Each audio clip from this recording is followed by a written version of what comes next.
Good day, guys. Sir Levy is here again. Today, we'll be discussing the categories of art based on medium. So for today, we are going to discuss the categories of arts based on the medium used. First, we have the visual art or the space art. It is an art which has a medium that can be seen or occupy space. So this art is using a medium that can be seen and occupying space. So here's are the examples. We have painting, drawing, printmaking, sculpture, ceramics, photography, video, filmmaking, design, crafts, and architecture. Ang visual arts or space arts ay pwedeng 2D or 3D. So ano ba yung 2D? 2D or two-dimensional art are those that are created on a flat plane. They have height and width but not significant depth. These include drawing, printmaking, painting, photography, and some mixed media. So ang 2D ay isang art na gawa sa isang flat surface. So ano-ano ba yung iba't ibang 2D art? So number 1, we have painting, by which painting is a process of applying pigments on a smooth surface to secure an interesting arrangement of forms, lines, or colors. So when you apply a pigment on a certain space or surface, forming lines and colors, that is painting. Let's find out the different painting mediums. So ano-ano yung madalas na ginagamit na medium sa painting? First, we have encaustic. Ang encaustic ay ang pinaghalong beeswax, resin, and ground pigment na ina-apply sa paper, untreated wood, cardboard, or even in sponge or fabric. Encaustic is followed by the application of heat to set the colors and bind them to the surface. Encaustic was used by Egyptians, Greeks, and Romans to paint portraits in a coffin. Next, we have tempera paints. These are earth or mineral pigments mixed with egg yolk and egg white.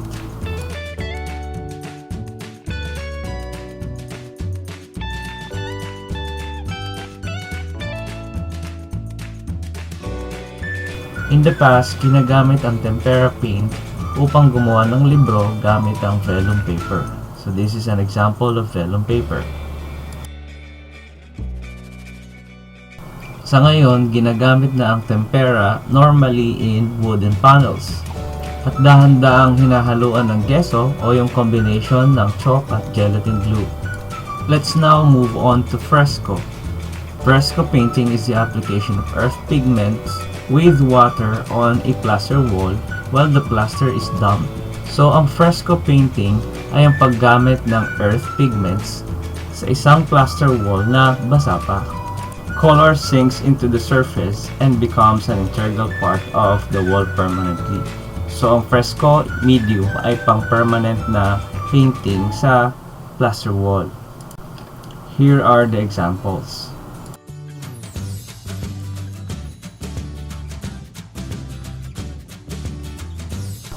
Next ay ang ating very common medium, which is the watercolor, a tempered paint made with pure ground pigment bound with gum arabic.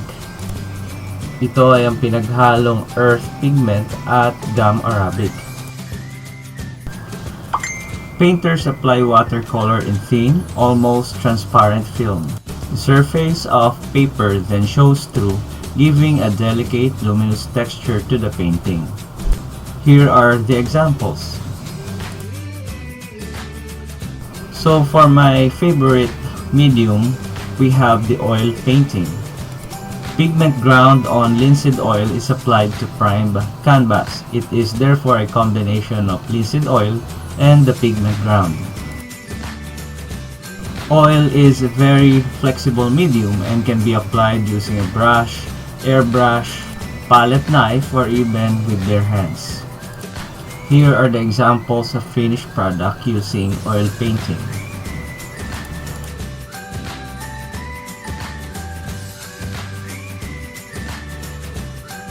Next, we have synthetic paints. Using acrylic polymer emulsions as binders are the newest and the ones that are widely used by today's painters. So nowadays, ang madalas nang ginagamit ng ating mga painters ay ang acrylic polymer emulsions. So ang polymer emulsion natin ay mamimix with the pigment hanggang sa magkaroon ito ng very unique texture na tinatawag nating acrylic. Acrylic combines transparency and quick drying characteristics of watercolor and the flexibility of the oil. So mas madali itong patuyuin at mas matagal ang durability. Here are the examples of acrylic paintings. Next of the 2D arts, we have mosaic, wall or floor decorations made of small cubes of irregular cut pieces of colored stone or glass called tesserae. So ang tawag natin sa mga parts na bumubuo sa mosaic ay mga tessera or tesserae. These tessera are being fitted together to form a pattern and glued on a surface with plaster or a cement. So that's a mosaic. Next, we have this stained glass, developed as a major art when it appeared as an important part of the Gothic cathedral. Ang Gothic cathedral ay naitayo noong 12th hanggang 16th century sa Europe. They used stained glass just to create an artistic images of their saints. So here are the examples of the arts of stained glass. It is translucent glass colored by mixing metallic oxides into the molten glass or by fixing them into the surface of a clear glass. Next is tapestry. These are fabrics into which color designs have been woven. So the different colors of the fabrics would be woven to create images. Walls of palaces, castles, and chapels in Europe were decorated in the Middle Ages with tapestries. Next of the 2D, we have drawing. It is the most fundamental of all skills needed in visual art. A drawing may be a study, a sketch, a cartoon, or finished work in itself. So ang drawing ay pwedeng gamit na pencil, pen, ink, pastel, chalk, charcoal, crayons, or silver point. So here are the examples of drawings.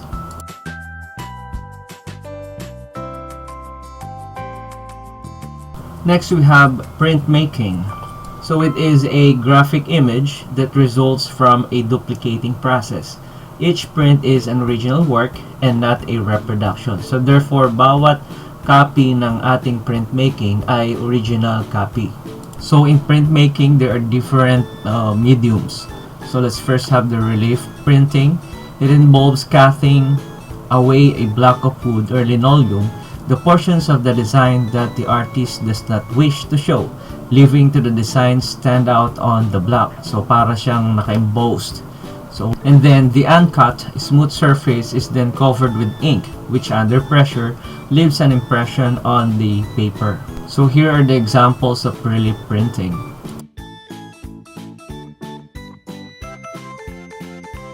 Intaglio printing. It is a design which is etched into a metal plate. The incised or the depressed area is filled with ink, which under considerable pressure leaves a sharp impression on damp paper. The term intaglio comes from the Italian word intagliare, which means to cut in. The various intaglio techniques, engraving, etching, dry point, mezzotint, and aquatint, among others, are largely differentiated by how the incisions are made. Here are the examples of intaglio printing. And we have this planographic process. It is one form of printing in which surfaces have been treated chemically or mechanically so that some areas will print and the others will not. The design is drawn with a greasy crayon or pencil on a slab of special limestone or zinc plate. The drawing is fixed with an acid solution, then a greasy ink is spread over a roller. Paint can be made by pressing a piece of paper on a plate. Here are the examples of planographic print.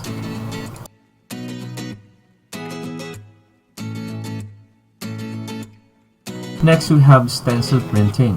It is done by cutting the design out of a special paper, cardboard, or metal sheet in such a way that when ink is rubbed over it, the design is reproduced on the surface beneath. So here are the examples of stencil printing. Next of the 2D is photography. Photography is literally drawing with light. It shows the actual likeness of the object photographed. Photography makes uses of technology, camera, films, chemical or computer program. So in photography, there is a common rule or the rule of thirds, one of the useful composition techniques in photography known as the basic knowledge that most photographers use when they are placing items within a frame for their masterpiece. This technique suggests that you should imagine a tic-tac-toe or a pick-pack-boom board on a frame of the picture. Involves dividing up the image using 2 horizontal lines and 2 vertical lines. Then you position the important elements in your scene at the points where they meet along those lines. So for example, in this picture, you can see that there are 2 lines or 2 vertical lines and 2 horizontal lines dividing the image into 9 different sections. So as you can see, you can travel your eyes around the picture, whereas the subject could be in different perspectives. Pwede mong tingnan yung gitna o yung other corners with different sections and perspectives. Kung isuzoom in mo yung part na or section ng picture na to with the fit, there is one subject and the other sections will have also another subject. Kung hindi ka naman gagamit ng rule of thirds, you will look at the picture as one perspective. So sa isang subject mo lang siya titingnan. Pero kung gagamit ka ng rule of thirds, there are 9 different sections that could have different perspectives and different subjects. And now let's move on to the 3D visual arts. So ano ba yung mga 3D visual arts? So number 1, we have the sculpture, the 3-dimensional forms constructed to represent the natural or imaginary shape. 3D kasi mas malalim ang depth nito, hindi kagaya ng 2-dimensional na napakababaw ng depth ng ating art or visual art. Here are the examples of sculptures. Next of the 3D visual art, we have the architecture. It is the art of designing and constructing a building that serves specific functions, from providing shelter to meeting the technological demands of modern cities. Here are the examples of architecture.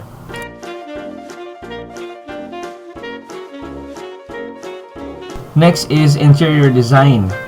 So interior design is concerned with the selection of space and furnishings to transform an empty shell of a building into a livable area. So interior designers work with furniture, appliances, fixtures, draperies, and rugs with an eye for texture and color. Here are the examples of interior designs.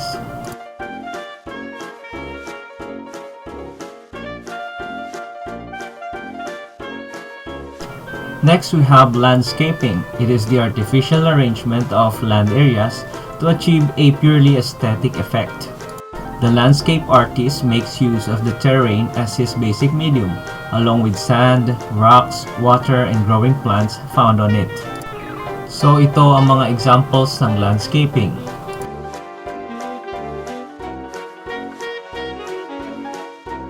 So tapos na tayo sa unang category of art based on medium, which is visual art.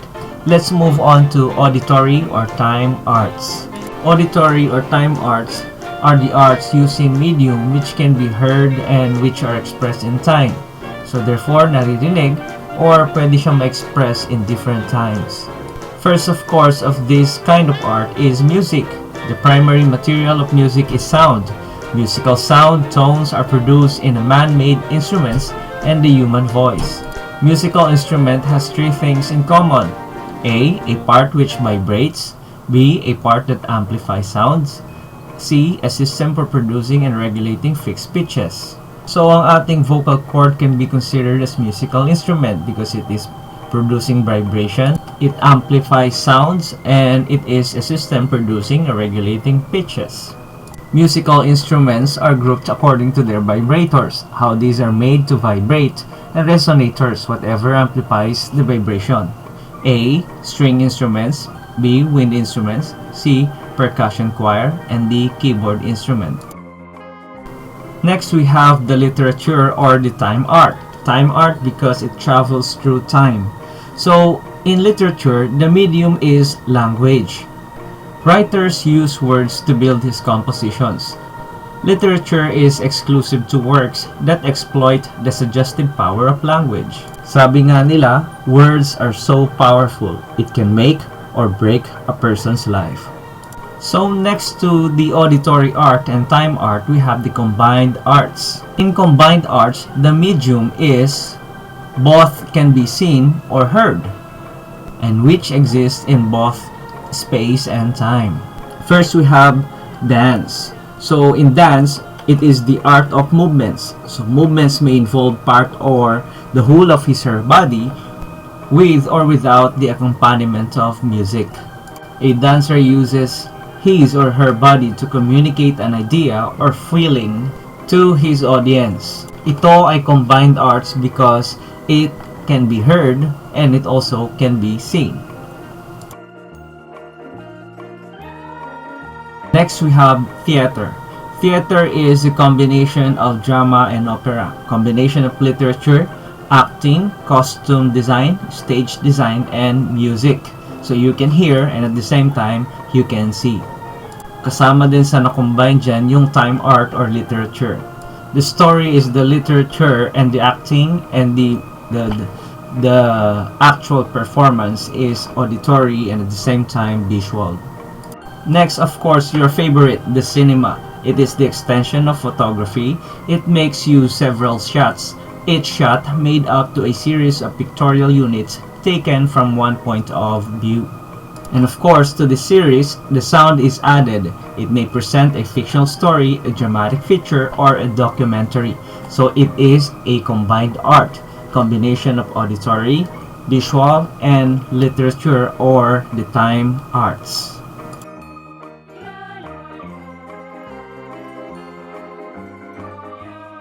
So let's have a short recap of what we have discussed. So we have discussed the three categories of arts based on medium. Number one, we have the visual art. Number two is the auditory art or the time art. And the last is the combined arts. So here are the examples of the visual art. Let's start with the 2D. We have painting, mosaic, stained glass, tapestry, drawing, printmaking, and photography. And the 3D, we have the sculpture. And we have the auditory or the time art. So what are the examples? We have the music and we have the literature. And for the combined arts, we have these three examples. One is dance, 2 is theater, and 3 is the cinema. So, may naintindihan ba kayo? Kung meron, very good.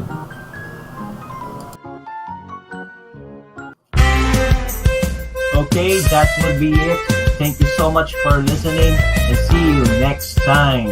This is Levi Richard Isidro and I'm signing off.